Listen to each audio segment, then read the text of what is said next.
ఏర్పాటు చేయాల్సిన అవసరాన్ని బోధిస్తూ ఎక్కడ ప్రజలకి ఇబ్బంది కలిగినా వారి తరపున పోరాడుతూ వారి గొంతుకై నిలిచి 14 ఏళ్ళు కష్టపడి అల్టిమేట్గా తెలంగాణ సాధించుకున్నాం. కానీ ఆ తెలంగాణ సాధించుకునే క్రమంలో కూడా మనకి ఆ రోజు ఒక అస్త్రంగా, ఒక బ్రహ్మాస్త్రంగా ఉపయోగపడ్డది article 3 of constitution of India. ఆ రోజు ఆర్టికల్ 3 కనుక లేకపోతే కొత్త రాష్ట్రాల ఏర్పాటుకు సంబంధించి ఇవాళ తెలంగాణ లేదు. అట్లాగే రాజ్యాంగంలో ఒక అద్భుతమైన నిబంధన, కాన్స్టిట్యూయెంట్ అసెంబ్లీ డిబేట్స్లో డాక్టర్ బాబాసాహెబ్ మన తరపున వాదించినారు వకాల్తా పుచ్చుకుని. ఆయన వాడిన ఒక మాట, ఒక పదం, ఒక ఇడియం, టిరనీ ఆఫ్ మెజారిటీ అన్నారు. అంటే మందబలంతో అల్పసంఖ్యాకుల గొంతు దొక్కుతారు. మందబలంతో, టిరనీ ఆఫ్ మెజారిటీ అంటే మెజారిటీ యొక్క నియంతృత్వ పోకడల వల్ల ఒకవేళ అల్పసంఖ్యాకులు, మైనారిటీస్ ఎవరైతే ఉంటారో, అది మైనారిటీస్ అంటే లింగ్విస్టిక్ మైనారిటీ కావచ్చు, రిలీజియస్ మైనారిటీ కావచ్చు, సంఖ్యాపరంగా మైనారిటీ కావచ్చు, వారి గొంతు వినబడాలి అంటే మందబలం మరి చెల్లకూడదు. అంటే తప్పకుండా ఈ అల్పసంఖ్యాకులకు వాయిస్ ఉండాలి అని వాదించి, ఒక పెద్ద రాష్ట్రం నుంచి చిన్న రాష్ట్రం వేరుపడాలి అంటే పెద్ద రాష్ట్రం అనుమతి అవసరం లేదు, ఆ రాష్ట్ర శాసనసభ అనుమతి అవసరం లేదు అని ఎంతో ముందు చూపుతో, దార్శనికతతో ఆలోచించిన మహానుభావుడు, మహానాయకుడు డాక్టర్ బాబాసాహెబ్ అంబేద్కర్. ఇవాళ మనం ఈ రాష్ట్రంలో ఇంత స్వేచ్ఛగా ఇక్కడ నిలబడి మాట్లాడగలుగుతున్నామంటే ఆ రాజ్యాంగం ప్రసాదించిన free speech, right to free speech అనేది ఇవాళ మనకు ఆలంబనంగా ఉపయోగపడుతున్నది. వేరే దేశాలలో మీకు తెలుసు మరి స్వాతంత్రం వచ్చి ఉండొచ్చు, కానీ స్వాతంత్రం వచ్చిన ఎంతో కాలం తర్వాత ఆయా దేశాల్లో ఉండే అల్పసంఖ్యాకులకు, ఆయా దేశంలో ఉండే బలహీన వర్గాలకు గొంతు రాలేదు. అప్పటిదాకా వారికి ఓటు హక్కు కూడా రాలేదు. అట్లాగే వివిధ దేశాల్లో అయితే, అమెరికా లాంటి దేశంలో కూడా, అమెరికా ప్రజాస్వామ్యానికి ఏదో మొత్తం వాళ్ళే దిక్సూచన చెప్పుకుంటారు. అట్లాంటి అమెరికాలో కూడా మహిళలకు ఓటు హక్కు పోరాటాల తర్వాతనే వచ్చింది. కానీ మన దేశంలో బాబాసాహెబ్ అంబేద్కర్ గారి దార్శనికత, ఆయన యొక్క ఆలోచన విధానం, ఆ రోజు మన రాజ్యాంగ నిర్మాతల మరి గొప్పతనం వల్ల మొదటి రోజే ఏ పోరాటం లేకుండా అందరితో పాటు సరిసమానంగా హక్కులు మన మహిళా సోదరిమణులకు కూడా ఓటు హక్కులతో సహా అన్నిటికీ ఆ రోజే పునాది పడ్డది. కానీ 75 ఏళ్ళ భిన్నమైన మతాలు, కులాలు, జాతులు, వీటన్నిటి సమాహారమైన భారతదేశంలో ఇవాళ రాజ్యాంగ స్ఫూర్తికి అనుగుణంగా పరిస్థితులు లేవు. ప్రజాస్వామిక దేశంలో ఉండాల్సిన ప్రజాస్వామిక లక్షణాలు, ప్రజాపాలనలో ఉండాల్సిన ప్రజాభిప్రాయాన్ని ప్రతిబింబించే విధానాలు ఈరోజు లేవు. నేతి బీరకాయలో ఎంత నెయ్యి ఉన్నదో ఇవాళ మన ప్రభుత్వాల్లో కూడా రాజ్యాంగ స్ఫూర్తి, ప్రజాస్వామిక స్ఫూర్తి దురదృష్టవశాత్తు అంతే ఉన్నదని చెప్పక తప్పదు. అటు కేంద్రంలోని బీజేపీ, ఇటు రాష్ట్రంలోని కాంగ్రెస్ ఇద్దరు పోటీ పడుతూ రాజ్యాంగ స్ఫూర్తికి విరుద్ధంగా ఇవాళ వ్యవహారాలు చేస్తూ ఉన్నారు. ముఖ్యంగా మన రాష్ట్రంలో గత 2 ఏళ్లుగా రేవంత్ రెడ్డి పరిపాలనలో, రాహుల్ గాంధీ గారి మార్గదర్శకత్వంలో ఆయన బాబాసాహెబ్ అంబేద్కర్ రాసిన రాజ్యాంగానికి పాతర వేసి ఇవాళ ఇక్కడ అనుమూల రాజ్యాంగాన్ని అమలు చేస్తూ ఉన్నారు. దానికి ఒక తార్కాణం ఇప్పుడే మీరు చూశారు. బలహీనుల గొంతు లేకుండా దేశంలో చట్టాలు క్లియర్గా ఉన్నాయి. మీరు ఎవరిదైనా భూమి తీసుకోవాలన్నా, ఎవరినైనా అక్కడి నుంచి పక్కకు జరపాలన్నా వారికి రాజ్యాంగం ప్రకారం వారికి ఉన్న హక్కులు, కాన్స్టిట్యూషన్ ప్రకారం, చట్టాల ప్రకారం ఉన్న హక్కుల ప్రకారం వారికి తగిన పరిహారం, వారికి తగిన విధమైన అసెస్మెంట్ చేసి ఇవ్వాలని చెప్తారు. కానీ ఇష్టం వచ్చినట్టు బుల్డోజర్లు నడుపుతూ ఇవాళ పేదలకి గొంతు లేకుండా చేసి వారి ఇళ్ళ నుంచి బయటికి లాగేసి ఇల్లుగులో కొడతా ఉన్నారు.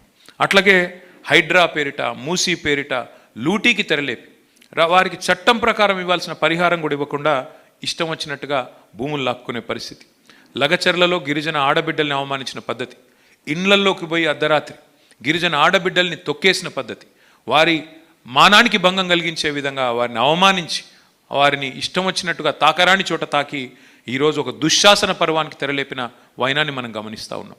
అట్లాగే మరి ఏ మేనిఫెస్టో అయితే బైబిల్ అనుకుంటామో, ఏ మేనిఫెస్టో అయితే ఒక భగవద్గీత అనుకుంటామో, ఏ మేనిఫెస్టో అయితే ఒక ఖురాన్ అనుకుంటామో, ఆ మేనిఫెస్టోని ఇవాళ ఒక పరిహాసంగా మార్చి, దాన్ని ఏ రకమైన విలువ లేని ఒక చిత్తుకాయుధం కింద మార్చి 100 రోజుల్లో అన్నీ అమలు చేస్తామని గద్దెనెక్కిన వాళ్ళు 2 ఏళ్లలో ఏమీ చేయకపోతే ఇవాళ చేష్టలుడిగి చేతగాని వాళ్ళలాగా చూసే పరిస్థితి వచ్చింది. మరి రాజ్యాంగాన్ని రక్షించాల్సిన సంస్థలకి అంటే దీనికి కారణం ముమ్మాటికి కేంద్ర రాష్ట్ర ప్రభుత్వాలే అని చెప్పక తప్పదు. ఒక తార్కాణం మీరు ఇంకోటి చూసినారు. 10 మంది శాసనసభ్యులు, మీకు గుర్తుండాలి ఇదంతా కూడా, ఇది రాహుల్ గాంధీ గారు ఆ రోజు ఇక్కడ తుక్కుగూడలో ప్రచురించిన న్యాయపత్రం.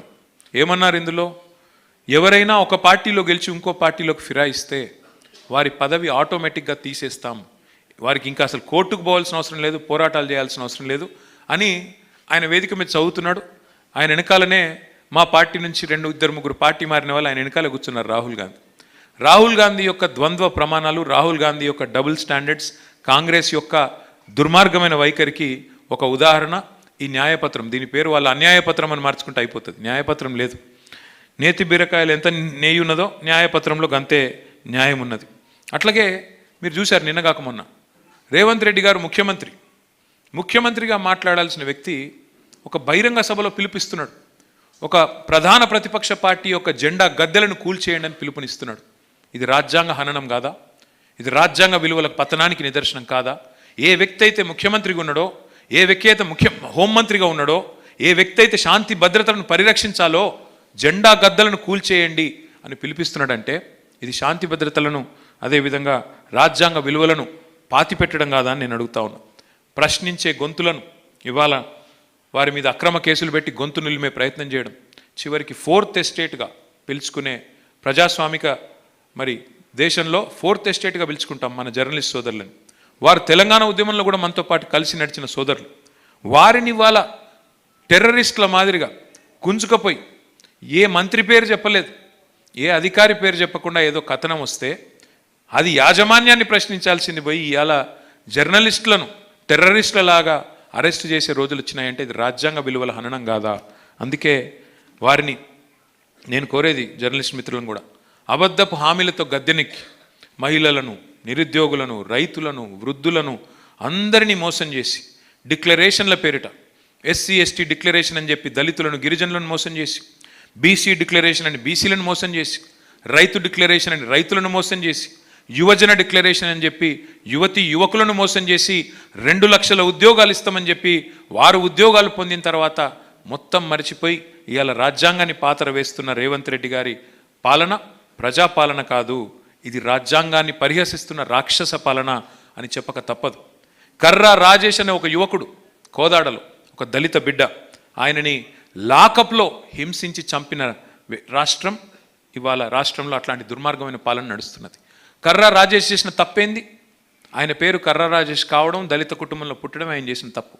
ఆయనని కేవలం అక్కడ ఉన్న మన మల్లయ్య యాదవ్ గారు అనే టీఆర్ఎస్ నాయకుడు, మన మాజీ ఎమ్మెల్యే, ఆయన మీద కేసు పెట్టాలన్న ఆలోచనతో ఈ రాజేష్ అనే యువకుడిని పట్టుకొచ్చి చిత్రహింస పెట్టి ఆయన పేరు చెప్పమని, ఆయనకు సంబంధం లేదని చెప్పకపోతే చిత్రహింస పెట్టి చంపిన రాజ్యం ఇవాళ కాంగ్రెస్ పరిపాలన మన ముందు కనబడుతూ ఉన్నది.